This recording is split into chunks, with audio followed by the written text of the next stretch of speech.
another episode of Creative Questions. On today's episode, we have Hayley of Motion Hatch. Hayley is a motion design veteran and the creator of Motion Hatch. In our episode today, we talk about Hayley's reasoning behind creating Motion Hatch. We have a UK versus US take two, where we talk about food. And lastly, we talk about inbound versus outbound marketing and Motion Hatch's prescription for every freelancer. This episode has a ton of fun moments and a ton of really good, insightful tidbits. So I hope you enjoy. Here is Hayley. All right. How are you doing, Hayley? It's great to see you. Yeah, I'm really good. I'm looking forward to our chat. It's going to be good. I don't know what to expect, but I'm here for it. Dope. It's like 7 a.m. here, so I'm just like getting the sleep out of my eyes. I'm like, oh my gosh. So you are our second UK person on this podcast. Oh, so nice. That's pretty cool achievement. But yeah, I've seen your stuff everywhere, of course. I think you're the first motion designer type person that I've had on. Motion design is something that like I've not newly come across, but newly still taking my time to dive into. But it's something that I love and I'm passionate about. And I feel like the future is motion. Like it is, everything's going to be in motion. Everything's going to be moving. It is a great medium to tell stories, to just get personality behind stuff. So that is my soapbox for pushing motion forward in the world. It's good. We'll take it. For sure. So I'm glad to be a part of the community. So I'm happy to have you on today to kind of talk about, you are more of a coach / like giving people the keys to how you can be a freelance motion designer. I'm excited to hop into some of those conversations. You run Motion Hatch.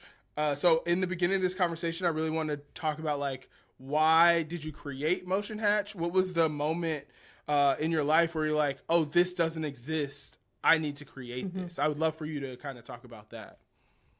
Yeah, I think that everyone always thinks that you kind of wake up one day and you're like, oh, this is my mission and this is what I need to do. But it wasn't really like that for me. It was almost like a little like nagging feeling of, oh, you know, this is really frustrating and everyone's like struggling with this. So basically what happened was I was a full-time motion designer. You know, I worked my way up from like a junior to a senior, then I left and went freelance.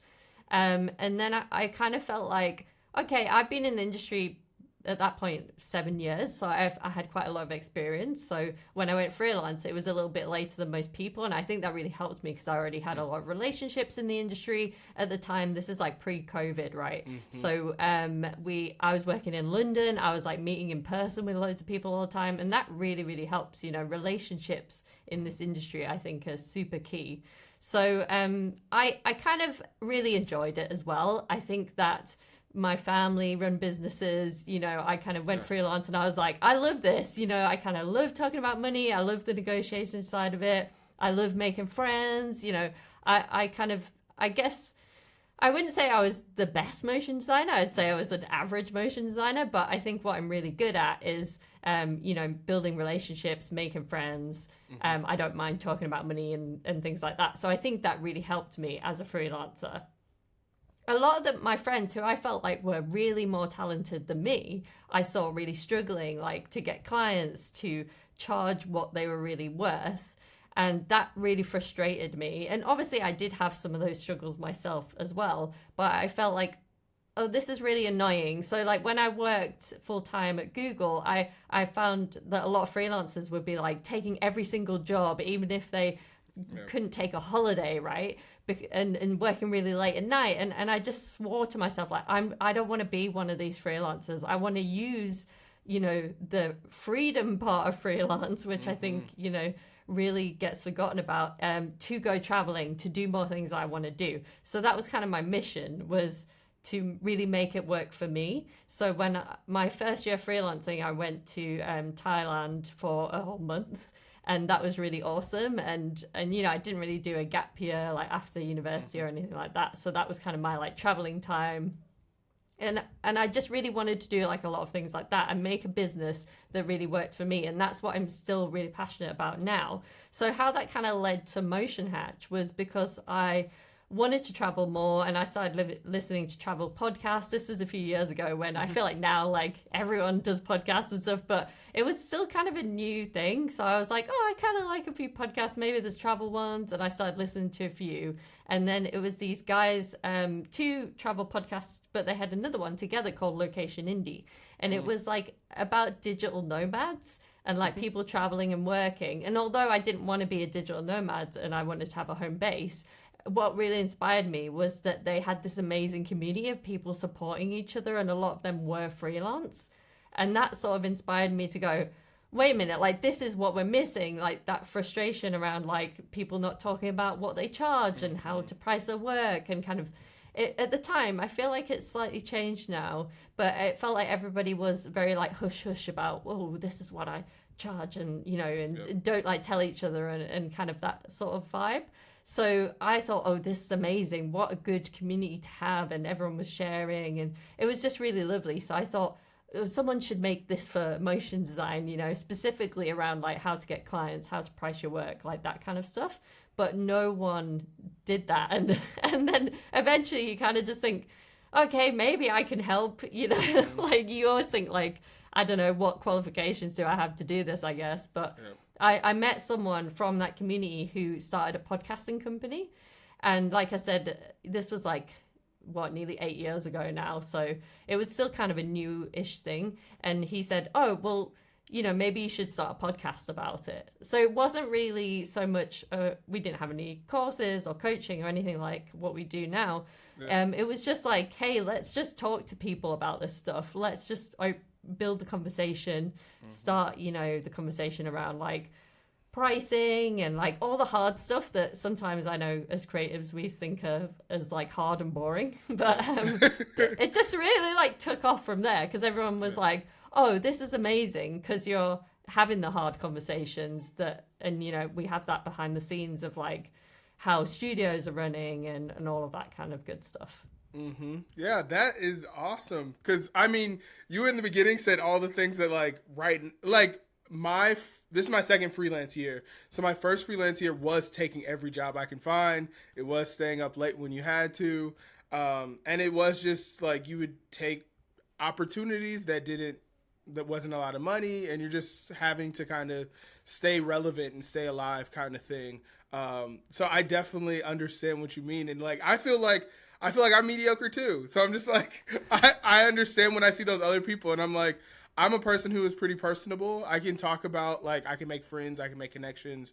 I'm getting better at talking about money. It's not as big of a fear, but I do see those people who are like really like so good, but they like struggle to do those things. And it's like, man, I wish I could like, and you're like, that's inspirational to be like, hey, like, how can I help those type of people get seen, and like what are the opportunities there? But it's really cool that like you decided to go and create something. I always think like people don't think about the fact that when things don't exist, you have to create it. Like if you don't, no one else is gonna do it. So it's very cool that you were like, okay, let's, even if it's like not classes yet, like how do we start this conversation, which is really, really brilliant. Like what were some of those first steps? Like what were some of those like the first things that you did to start that out, to create Motion Hatch?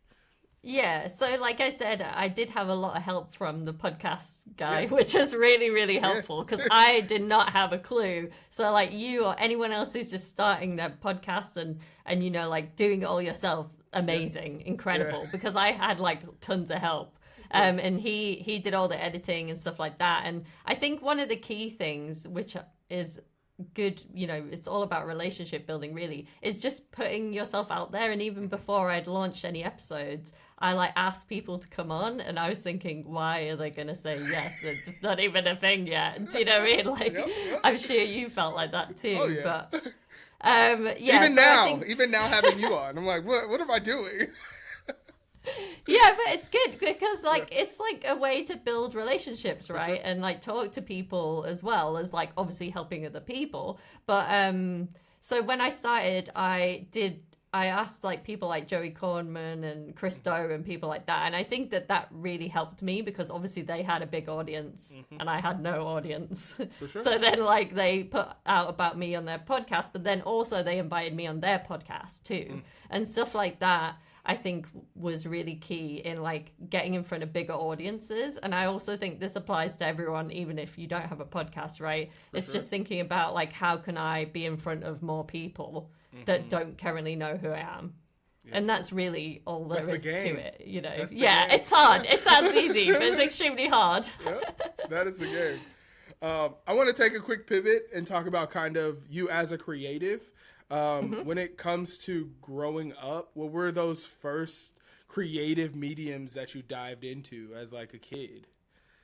Yeah, oh, great question. Yeah, no one really asked me about this stuff, so this is fun. So the first kind of creative thing that I was really into, I think, is actually music and playing in bands and stuff. I feel like loads of motion designers and animators always say that. There's something about like the rhythm thing with music and animation and motion design. But yeah, I mean, first things I remember was feeling very jealous of my sister because she's a fantastic artist, a really great illustrator, and now she's a fashion designer as well. Oh. She's amazing. She's younger than me too. So she was like amazing, drawing these like people like really, really well. Like, you know, who can draw people really well? It's just so hard to do. I look at it and I'm like, you must have a different brain than mine. Like, we didn't get the same model. Yeah, exactly. It's so hard. So I remember wanting to be creative, but then feeling like, you know, almost like the underdog to my sister who was extremely naturally talented at art. Yeah. And then after that, my dad taught me how to play guitar when I was 12.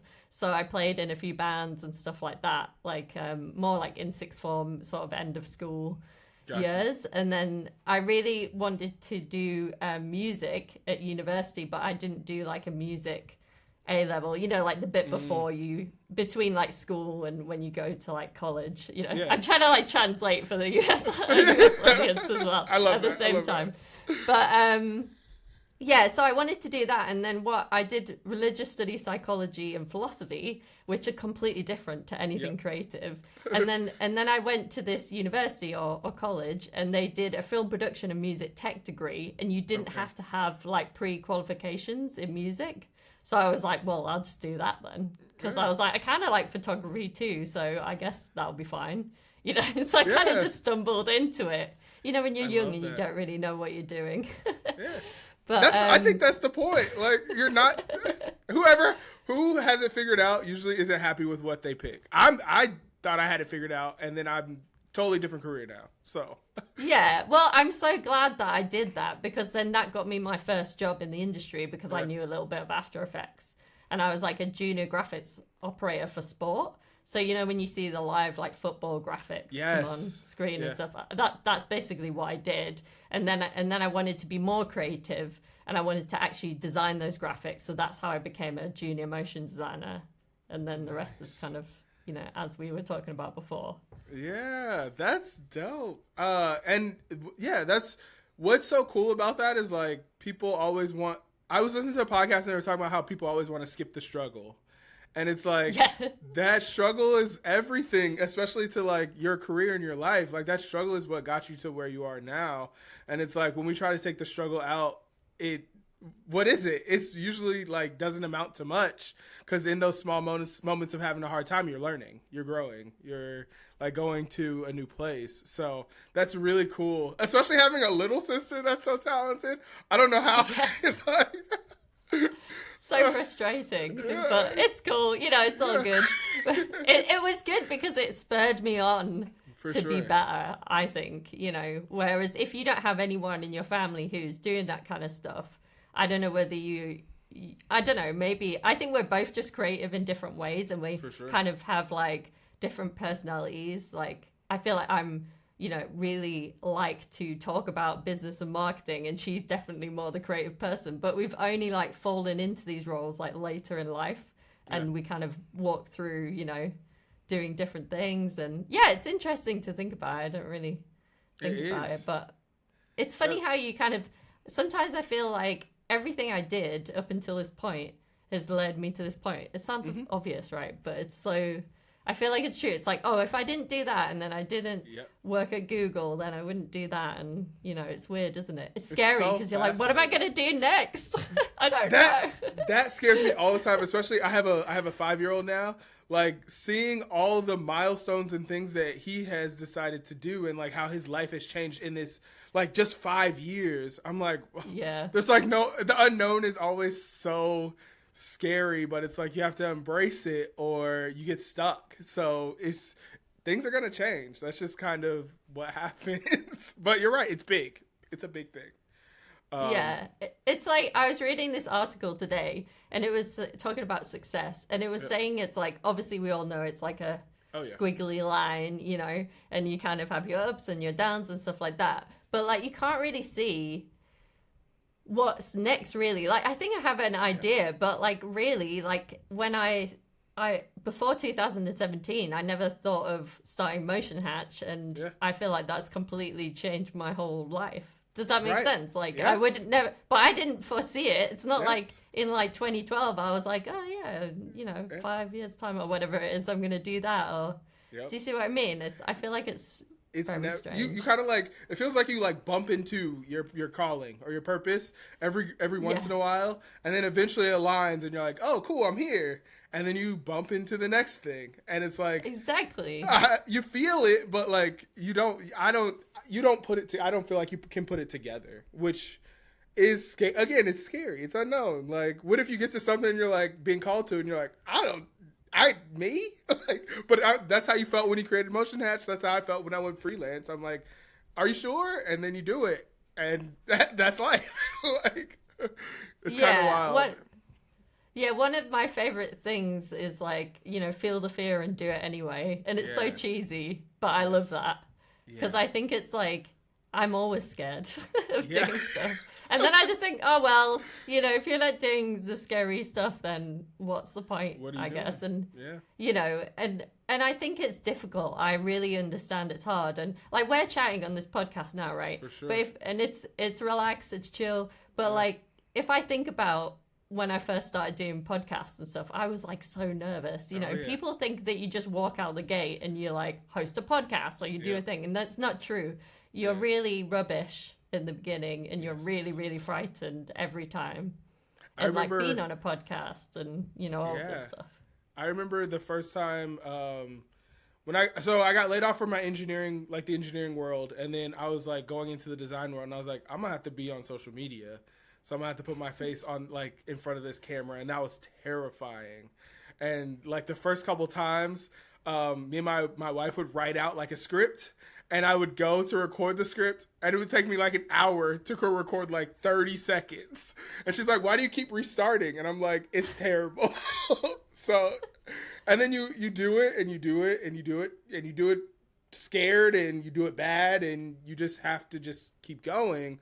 Or you just never get better. So in that moment, what if I would have said, nah, I'm good. Social media is not for me. Then I probably wouldn't be where I am today, hosting a podcast, talking to you, doing other things that are in front of a camera. That's the struggle. That's the journey again. You kind of have to sign up for those things, even though they're hard. Like, yeah, well, I really appreciate that. And I think, like, do you feel like it's helped you, you know, with your career and stuff to do things like that? Yeah, cause I feel like I could talk to anybody. Like last week I went to a workshop with one of my an old agency I used to work with, and they'll like call me up and be like, hey, we need you to go drop into this workshop. Most of the time the workshop is with no one that I know. Like the team is usually their team. I don't really like work directly with their team. And then the client is of course brand new. I don't know who it is. But I feel like because of the things that I've done with challenging myself with talking to people on the internet and here on podcasts, I can drop in and pretty much talk to anybody, be a part of a team, and not really have a struggle or thought about it. Like I don't get there and I'm like, oh, I wonder what they think about me or like what I look like, or I don't think about any of that. It's about getting there and like forming those relationships and like doing the work that is supposed to be like in front of us. So yeah, I think it's been a big benefit. excruciating. When I started, it was so hard. But that was now like 5 years ago. And I'm sure you keep doing this and you do something else. Like, it's just part of the journey, and you have to choose those things that are hard and do them. So do you feel like it's helped you, like from the beginning until now? Of course, it's probably like, you talk on stages now, right? Like, you give like big presentations in front of huge rooms. Occasionally. Yeah. Yeah, I'm still scared of public speaking. It's weird, like speaking on. So I spoke on Zoom calls and stuff like that in front of thousands of people. But then even speaking in a room in front of 30 people still or something scares me. I don't know why. It's so weird. I think it's like if you're on a podcast or YouTube or live or something, sometimes there can be like more people. Yeah. But I think it's actually like the faces looking back at you. Yeah, and there's like the guy who's just rubbing his chin and he's not like really engaged. Someone's like looking at their phone, you know what I mean? Like, but I don't know, I am getting more used to it. And I did do 2 talks last year. I did one at Camp MoGraph. That's an amazing event if you haven't heard of it. And then I did one at this London conference called In Motion. And I really loved both of them. And they were completely different. One was like a live podcast. And then the other one was more of a like workshop, like outside at a summer camp, which was incredible. Yeah, that's fun. But that really like ignited the passion for public speaking. Because what I liked about those 2 things, well, more the workshop one, was because I could actually like teach people like in a classroom, like as if I was a teacher, and like see their faces light up and see the transformations like right in front of me. Whereas obviously I do that online, but it's a little bit harder to get that like initial reaction. Yep. You know, when someone's like, wow, okay, you just changed my mindset. Like I rarely get that like, I guess we do like when we do coaching on Zoom, but it just isn't like as impactful, I guess, sometimes. Someone's there. The screen does separate. Like, that's how I always feel about like working in person versus working online. There's a disconnect. There's a human disconnect there, and that's just how those mediums kind of work. So I definitely understand what you mean there. Okay, I want to hop into what you are amazing at, and that is the working with systems and like really trying to help motion designers be better. I wanted to take a second and talk about kind of the state of motion design maybe a little bit ago, and like the state of motion design right now, and kind of where you see motion design going, and what worked in the past, what's working right now, and what you think will be working in the future, kind of thing. I know it's a bit loaded and kind of big, but many questions. I'll do my best. Okay. So in terms of like where we've come from and where we're going, I mean, obviously, like I'm not the oracle of motion design, but from like having, I guess, quite a big perspective on lots of our people that we work with and students and motion designers that I work with every day. I think, you know, the COVID had a big impact, like the pandemic. So what we saw happen was like obviously a lot of fear to start with for various reasons, but also because people thought like, oh, there's going to be a lack of work. But then what happened, because there was a lack of work in live action, that actually increased the animation and motion design work. So then we had a lot of people coming into the industry because they were like, okay, well, I can't do my live action stuff. So what about this motion design thing? Because obviously you can't get out there and film, so you have to do animation and things like that.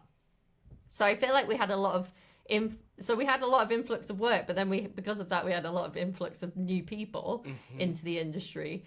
And then now I think, because obviously everyone's getting out there and filming again and various things like that and crossed with like, you know, economic struggles. And obviously I'm not an economist, or I don't know like all about that kind of stuff. But like, you know, like everyone knows that the economy is shaky like all over the world at the moment. And so I think those 2 things have meant that, you know, now there's less work and like more motion designers. At least that's how I kind of see it at the moment. But then I feel like that was the past couple of years for sure. Now I feel like, I don't know whether we feel like we're recovering a little bit, because now I know right now everyone seems pretty busy, you know, and like if you're not, don't worry, because like there's, you know, peaks and troughs and waves, and that's just natural. That's the industry. But like on a whole, it seems like it's getting busier. So I'm kind of hopeful that that's going to continue. But yeah, I think it's probably the last 2 to 3 years, in my opinion, has been the most rocky. And I've been in the industry for a good 15 years. Yeah. So, yeah, it's kind of been scary, a little bit because, obviously we teach people how to get clients and stuff like that. But then at some point, like if the work just isn't out there, like obviously you could be the person who's top of mind. But if your client's like, oh, we don't actually have work, then it's like, it's really tricky, right? So there's always work, I think. But obviously when you have a surplus of talent to work, it does make it increasingly harder. And then you have to work even harder to build those relationships. You have to work even harder to stay top of mind, and you have to put yourself out there even more. Mm-hmm. So it's not all like, oh, there's nothing you can do about it, but it just makes it extremely difficult, I think. For sure. You have to have a bigger reach. Like you have to be seen by more people. Yes, exactly. Because the conversion is like lower. Is less. So. Yeah. That's rough. Like, especially when you decide, because the job market's not amazing either. So usually when this happens, they coincide and they go together, and it's like, then what do you do? And yeah, exactly. Do you stick it out, like, because everybody else is also having a hard time, or do you go do something different? Which is also, again, incredibly hard. So that is very interesting. How do you see AI playing in any of this? Do you see that causing more issue, or do you see that being more supportive and helping? What's kind of your take on that? So I think in animation and motion design at the moment, it's not quite there yet, where it's like doing something like you still kind of need someone to control it, like obviously input the inputs in and all of this kind of stuff. I'm definitely not someone who's like completely up on AI as I should be. Yeah. But my kind of opinion of it at the moment is it's scaring a lot of people in the industry for sure. And I think there is definitely a scary aspect of it. But then like half of me thinks that, and then half of me thinks, is it like, when Photoshop first came out and all the people who were like creating, graphic design and stuff like before that, and all the artists were saying like, oh, this is like cheating and that kind of like, is it that again, or is it something different? Do you see what I mean? Because technology moves on, doesn't it? So it's, I don't know. I feel like I'm still like a little bit, I feel myself like a little bit in the dark about it, I think, because it's so fast moving and it's so changing every day. I'm just sort of like being like an observer and seeing what happens. And sometimes I think I should myself take more action, and I'm saying to a lot of people that I work with, I think it's good to like try and keep up with it, but also I think you have to protect your own mental health and all of this kind of stuff, because I think that you can spiral out and say like, oh, I need to know this AI tool and I need to know that and I need to study this and that, and that can also be detrimental and really not good for your own mental health as well. So I think it's trying to find a balance in that somehow, which I think is a big struggle right now. Yeah, I agree. And it's a big struggle just in general, because you're talking about like financial struggles. And again, we're still coming out of the pandemic. Like there was a lot of things that happened in the pandemic. A lot of people lost their support systems. A lot of things that just kind of, our mental health is probably at a very tough spot. Yes. So yeah, the AI thing for me is just like, I just haven't seen anything that's like easy enough of use or like actually makes a big enough difference that and we act like people don't still sign paint. Like there's still jobs like sign painters who like, printers have been around forever, like, but they still have a job. So I'm like, it's one of those things where I'm like, it'll never truly go away. Will what the application be changed? Maybe it's a higher level. People want to spend more money on it and everybody can't get to those clients. Maybe that is what happens, but it'll still always exist.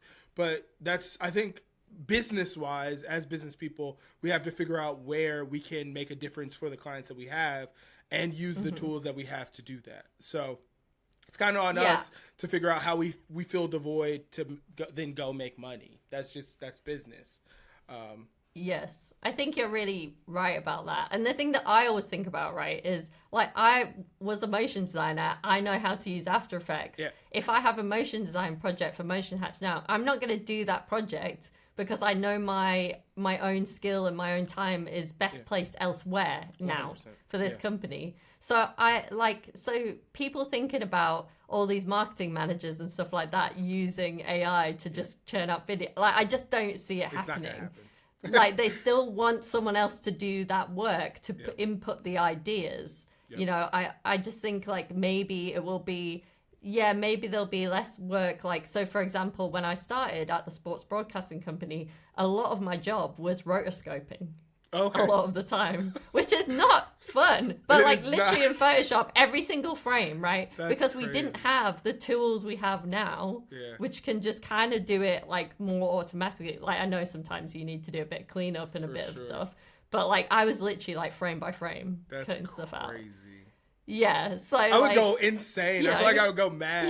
Like, yeah, I would do that literally like a whole week of just like cutting out tennis players. Like That's I'm not even crazy. joking. So like, you know, yeah, I guess that gave me a job, but then would I be doing something else or would I not have that job now? I don't know. Do you know what I mean? Like I just think that maybe there'll be more like being like more like a creative director than like actually kind of like doing hands in the the dirt. pixel. Do you see what I mean? Like I don't know, that's kind of how I think about it.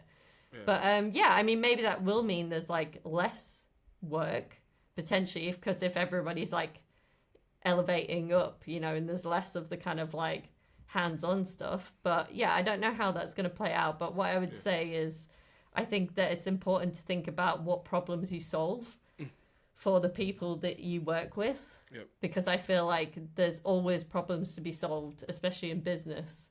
And I think if you're the person to solve that problem, it kind of doesn't matter how you're doing that, you know? 1,000,000%. I think that's it. There's nothing else to say to that.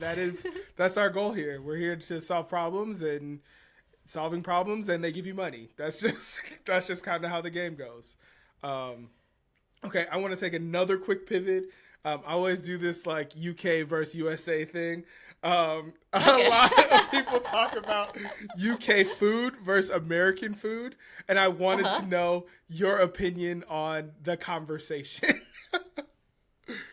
That's an interesting question I was not expecting. Yeah, so I've been to the US often, you know, quite a few times. Yeah.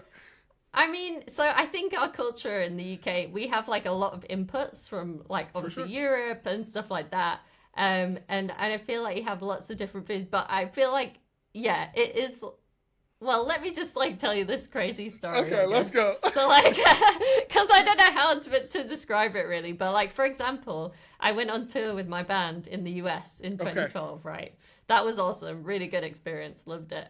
And we went to Texas, and we like went to this place, and yeah, exactly. If you're talking about food in the US, I feel like Texas got to be mentioned.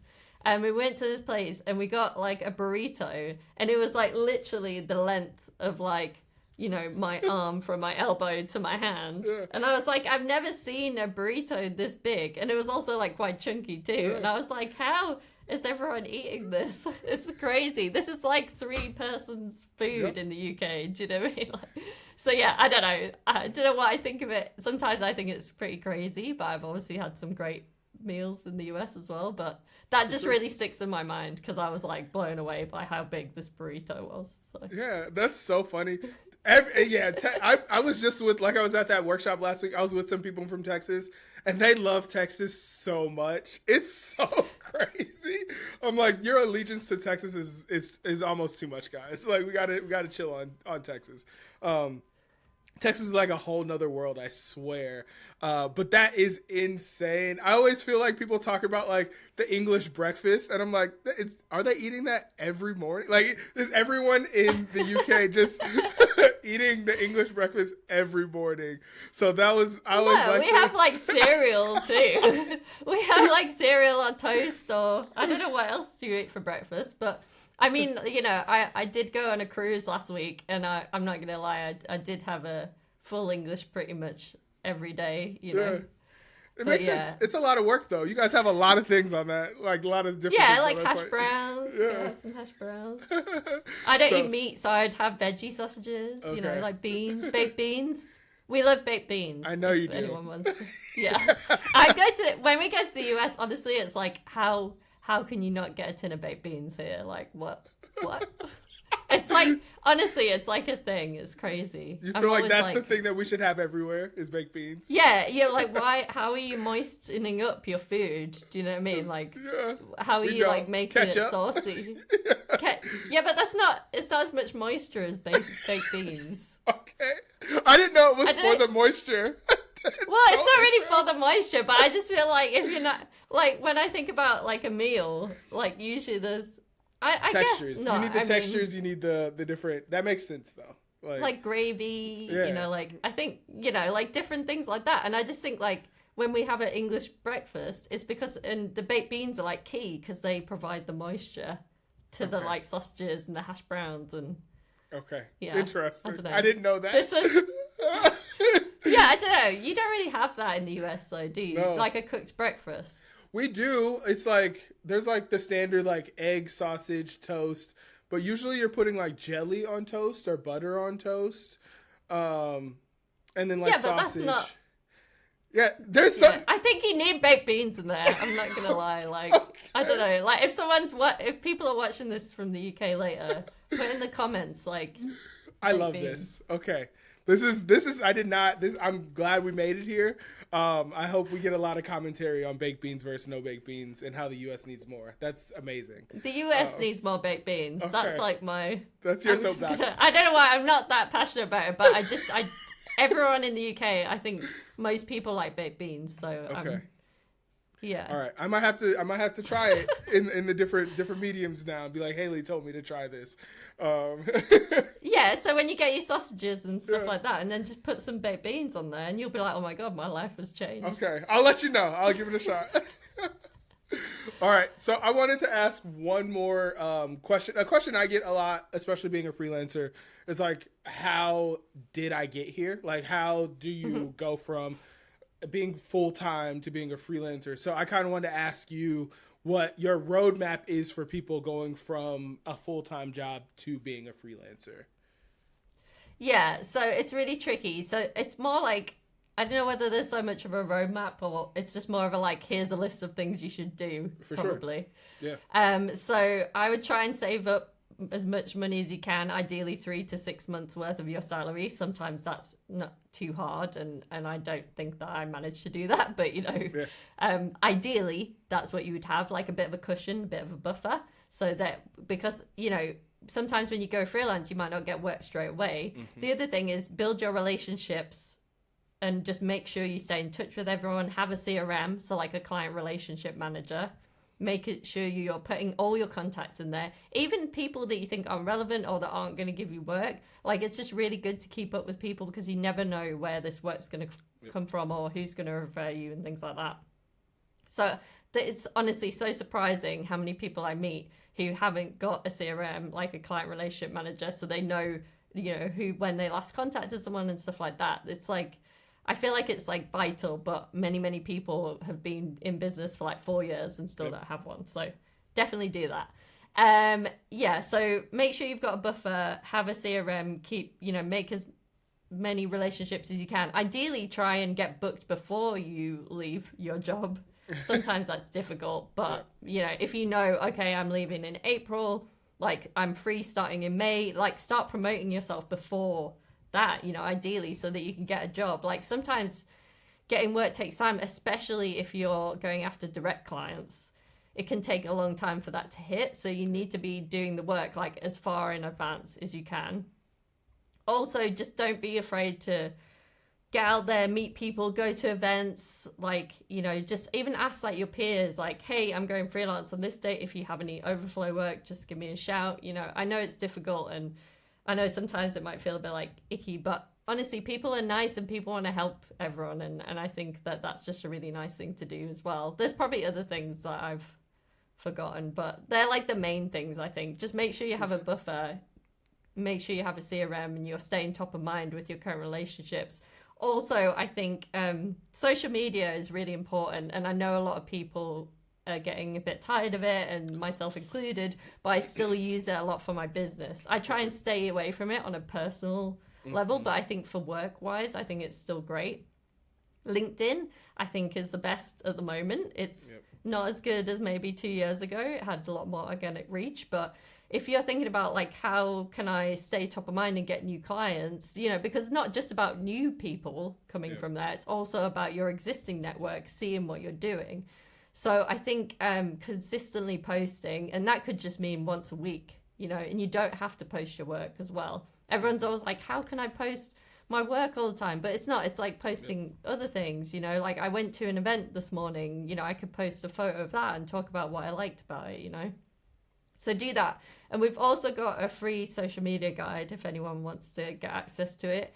If you go to link.motionhatch.com/creative, you will see there's a free social media guide, and there's also my freelance funnel framework, which is basically like a marketing funnel of how to draw your clients more towards you, which we can talk about that as well if you want.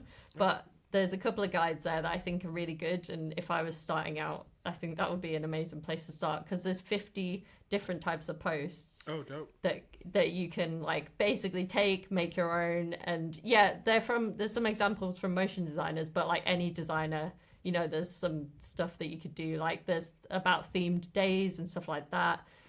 So, you know, there's like a New Year post, which obviously everyone can do if you're like an illustrator or a graphic designer, and all of that kind of stuff in there too. Okay, dope. Yeah. That actually jumps into another question that I asked some people that I knew who were motion designers.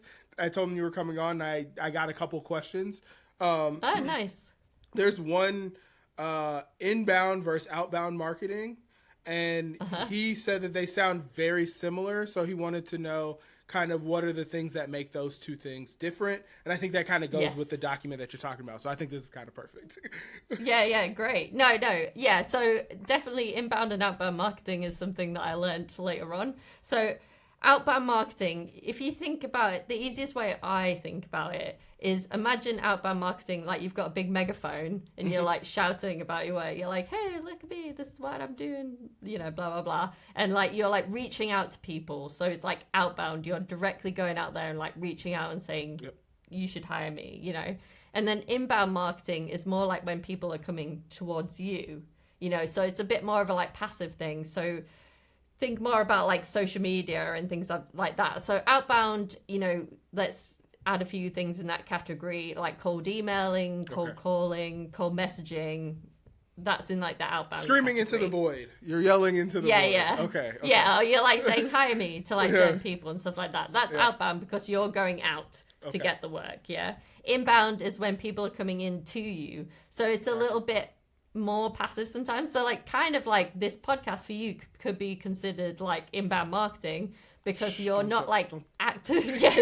You're not like actively, you know, you're not like saying, oh, here's my work, blah, blah, blah. But like, because you're talking, you're here, like people will see this and then be like, oh, maybe I'll hire Cameron, you know, because he seems like a cool guy and stuff like that. So like, that's the difference really. So it's more like people describe it as like a magnet, like you're drawing people into you. So that's why that social media marketing and content marketing are sort of in the inbound marketing section. But obviously that where the crossover comes is if then you're like direct messaging people on LinkedIn. Yes. Then you're like, is that inbound or outbound? You know, and I don't think it matters so much, but that you should be doing both strategies basically. That's what matters more. Yeah. So yeah, you're right. This is where the freelance funnel framework would come in, because basically it's based on a traditional marketing funnel, which you might have seen. So you'll see like a funnel like this, and you have your cold leads at the top are kind of like the biggest group of people, so the clients that aren't aware of you, and then at the bottom you have your clients, and obviously they're a smaller group of people and they're the hottest leads. So we have different sections within that called awareness, attraction, action, and advocacy. So obviously awareness is where you're trying to make people aware of you. Attraction is where they might have heard of you, but they're yet to work with you. So what are you doing in that kind of section to get people to work with you? And then action is like, what how are you converting those people? Or like if we're thinking about the CRM, because I also apply this to my CRM template that I give people in my courses, that would be your clients, you know, but there's certain things you can do. Like in the action phase, I would think of things like pitches and stuff like that. And then I added advocacy on there, which is often forgotten. So advocacy is all about, you know, getting case studies, getting testimonials, like sharing those, so it almost becomes like a cycle, because then the advocacy stuff you're doing with the clients that are advocates or fans of yours help you to attract more clients. So it kind of goes round and round and round. And that's how you kind of create a flywheel, you know, for your business and get more work because of that. So it's like, if everyone goes to that link.motionhatch.com/creative, there's a guide there and it'll show you all the sections, and it tells you, you know, how you can take action in awareness, attraction, action, advocacy, so that you're warming people up and drawing them more towards you. For sure. That's beautiful. I think that, and I've looked at it before, and I've kind of used it in some of my like LinkedIn work. It's a beautiful, if you only do that, that is plenty. Like, you know what I'm saying? Yeah, like, exactly. Yeah. So Just I do know like one task, you know, in each section of the funnel. So like, you know, your awareness part could be this podcast, and then your attraction part, maybe you have like some case studies or something. And then in action, you know, you're like probably directly talking to clients, sending them a pitch. And then advocacy, you're asking them for like testimonials, you know what I mean? And then if you just did that over and over again, and, you know, that works for you, then that's great, you know, because you're not just like going after cold leads and just cold emailing them and not warming them up at all. And I feel like that's the biggest problem and the thing that often people do wrong, you know. Oh yeah, or go to social media and all you see is like when they're not busy, they're asking for work, and it's like once you do that enough times, people are only gonna see that and they're gonna tune it out. Like as human beings, we tune things that are the same out, and so as soon as people start seeing that over and over, they'll not like remember you. So yeah, the whole game is warming people up, and that's what in the 2 years, that's what I've realized the most is, like you said in the beginning, it's about building relationships. So you wouldn't go to someone you first meet and say, hey, let's get married. I mean, some people do, but it's like, how do you build that relationship? How do you build that foundation? How do you grow, like, in the trust between you two as, like, we can support each other kind of thing. So yeah, the framework is amazing. I don't want to hold you for too long, so I want to go ahead and kind of keep moving. I asked this question to everybody on the podcast. What does creativity mean to you? And you have your free reign to answer it however you want to. Just kind of, the podcast is called Creative Questions, so we want to end it on kind of a creative note. Yeah, I think what creativity means to me is like, I feel like I'm as much creative now as I was when I was a motion designer, even though I don't spend my day-to-day work designing. I feel like as a entrepreneur, if we could say that, you know, I'm always coming up with ideas. I'm always putting out new content. So for me, that's like my new creativity. And I think that's kind of nice, because I think that a lot of people think of creativity in like a traditional sense, like I need to be putting out an artistic output, if that makes sense. Yep. But I think as long as you're putting your ideas out there in whatever way that happens, you know, and through whatever vehicle, that's what being creative means to me. Dang. That's really good. Because I feel like that's a fear of mine. A fear of mine is to like stop making stuff. Like, but I know as a person, I would never stop like putting out ideas or like solving problems. So that's beautiful. Exactly. I love that. And it kind of allows you to move on. Like you're allowed to move on. You don't have to be the output person all the time. Dang. Okay. Thank you for that little nugget. That was great. I'm glad you liked it. Yeah. That's great. So I appreciate you so much being here. I want to give you space to put out where people can find you, and if there's anything you want to share for them to go look out for, this is where you can plug it also. Yeah, well, like I said, if you want to get those, you know, freebies, go to link.motionhatch.com/creative. And we're just at motionhatch.com on pretty much every platform, Motion Hatch. We've got the podcast too. Obviously, if you're watching or listening to this podcast, you're probably going to like the podcast. So that would be a great place to start, I think. Yeah. Dope. Thank you so much, Hayley. I really appreciate spending time with you today. Yeah, thanks so much, Cameron. I appreciate it. All right, peace. I'm gonna get some baked beans. We're gonna figure this out. Yeah. All right, peace.